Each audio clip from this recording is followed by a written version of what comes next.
Rise of the Zombies. This is a new game by DVG. This is a card game that is a co-op game, and also it can be played solo. It can be played by 1 to 8 players, but I should also say just with 1 to 8 characters. You can have a solo player using multiple characters, 2 players using 2 characters each. It's perfectly fine. Which is actually something that I'm going to recommend because characters die so easily in this game that if each player only has a character, then some of the players are going to be left out of the game fairly soon after the game starts. The game is set during the zombie apocalypse that is coming.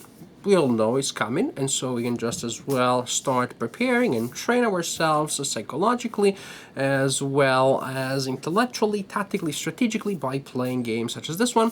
The players play the role of survivors that are trying to fight their way through the town to reach the site of a rescue helicopter which is leaving a little too soon.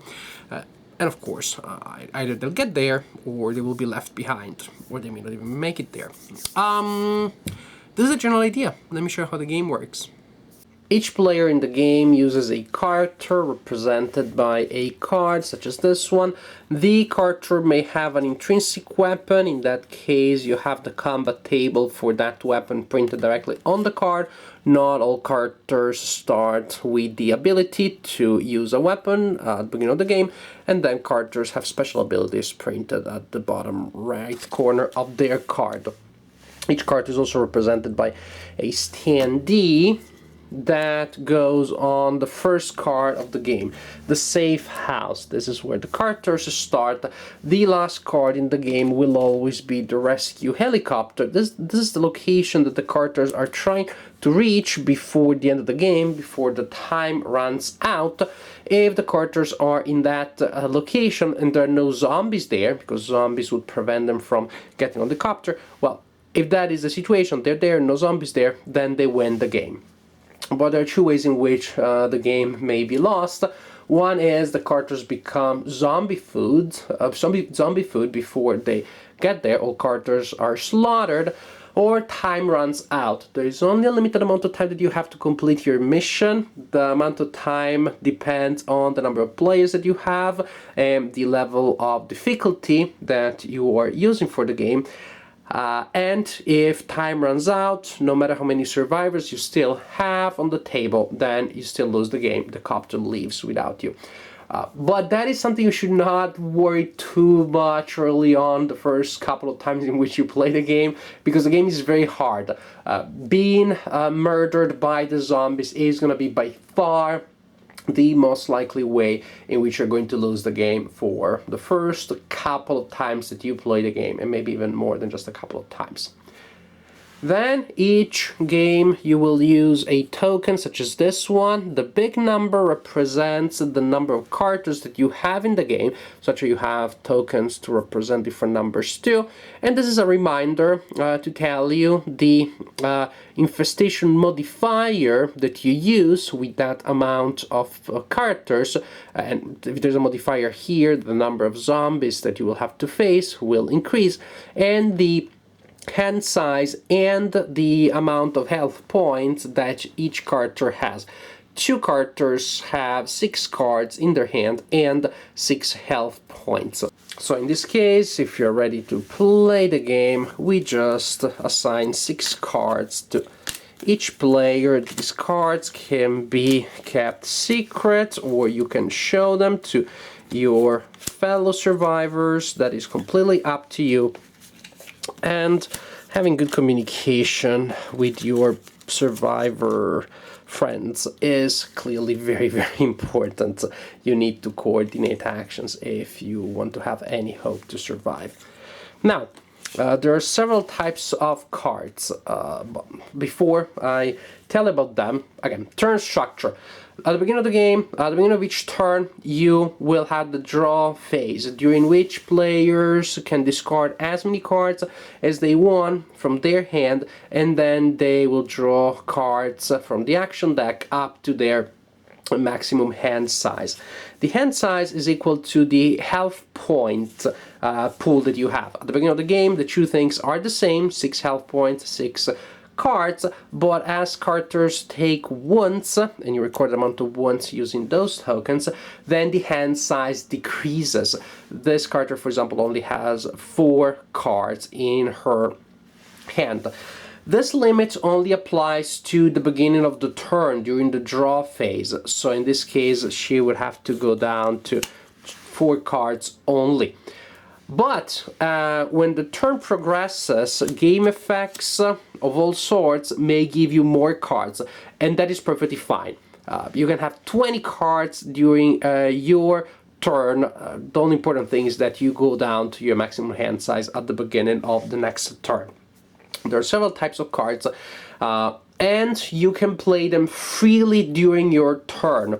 There is no special structure in the phase of the turn in which players execute their actions and play cards. This character can execute an action, this one will execute 10, this one 1, and then this one 2, and then this one goes with 8 actions, stuff like that. Complete free form, that means the players really need to be able to work together so that the game doesn't become completely chaotic. And I guess they do not waste too much time just yelling at each other and figure out who should do what before whom. An important type of card that you have is the location card.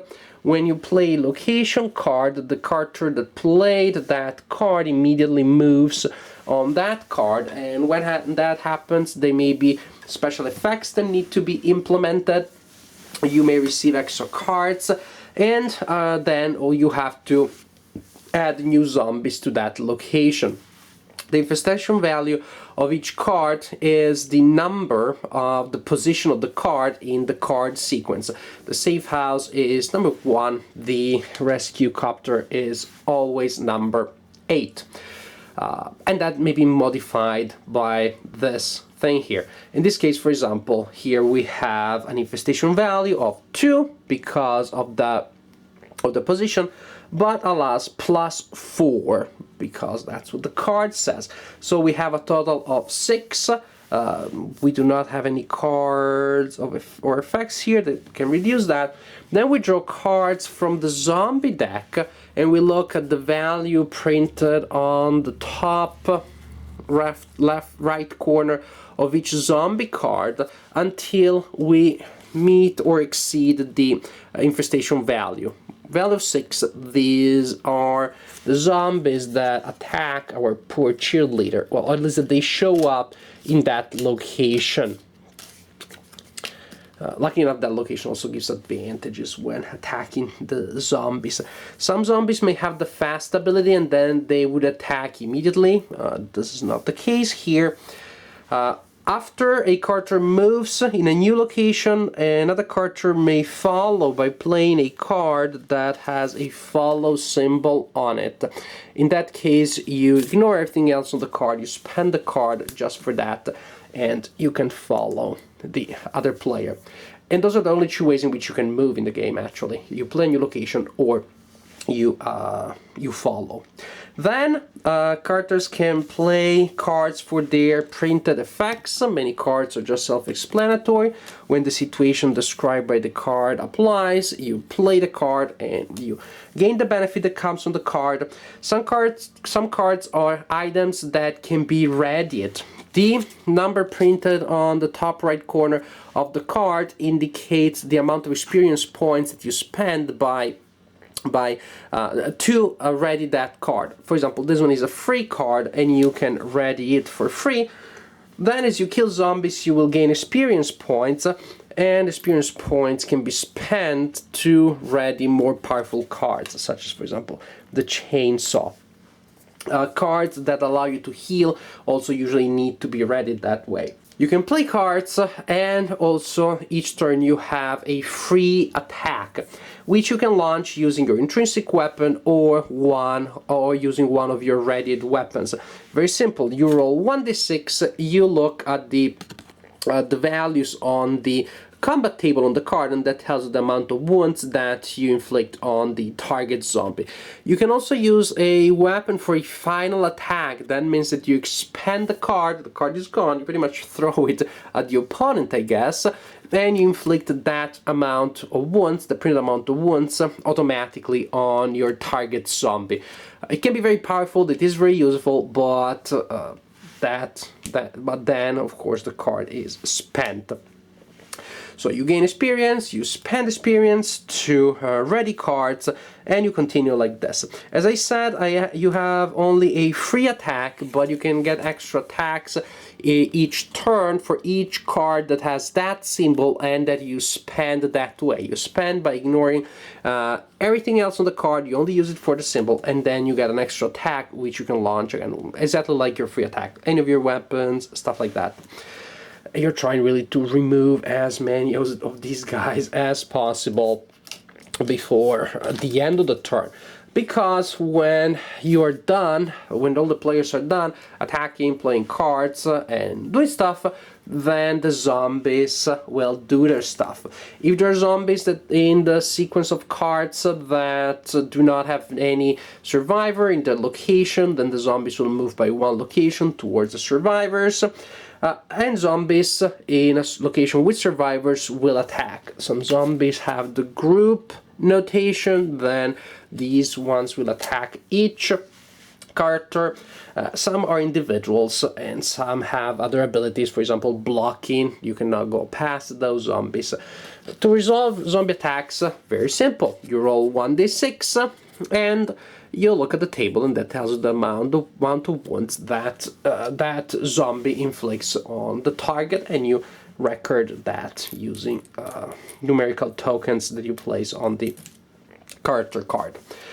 After zombie movement and zombie attacks, you spawn a new zombie behind the last survivor in the card before the card in which the last survivor in the card sequence is. This is pretty much how it works, really. You alternate players' turns in which cards are drawn, traded, readied, spent, to quick and brutal zombie turns until either all survivors are dead, or time runs out, or you may even be lucky enough to be able to reach the rescue copter and leave the zombie apocalypse before it is too late. The first thing that will be apparent to you when you play the game is that this game is hard, insanely hard. I've been told that it has a steep learning curve, not so much about the rules, but about how to play it decently, let alone efficiently. But this is more than a curve. It is like climbing a wall. It is very hard. The first couple of games, expect to go not past the first or the second location. Maybe a little further if you're lucky, but this is incredibly hard. You really need to get to know the cards very well, how they work, how they interact. It has to become automatic. And yes, there are certain sequences of actions that you can take in a turn that will be more proficient than others. You need to figure them out. I'm not going to tell them to you because why would I spoil the joy of finding them and figuring them out at the small cost of having your survivors being eaten one game after the other. The components I enjoy. I think they're good quality. I like the art, very simple but somewhat thematic. I like the cards. The characters are fun. They reproduce some of the stereotypes that you have in zombie movies. The strange party of people that have nothing to do with one another. They are thrown together by the zombie apocalypse. The interaction between the characters, and of course if you're playing with other players, not solo, the interaction between players definitely is going to be a huge factor. The fact that the turn, the main action sequence, the main action phase of the turn has no exact structure is going to be both a plus and a problem for some people, because you need to be able to agree on certain ways. I like this. I find it incredibly thematic. Yes, when the zombie apocalypse starts, it doesn't come with an instruction manual.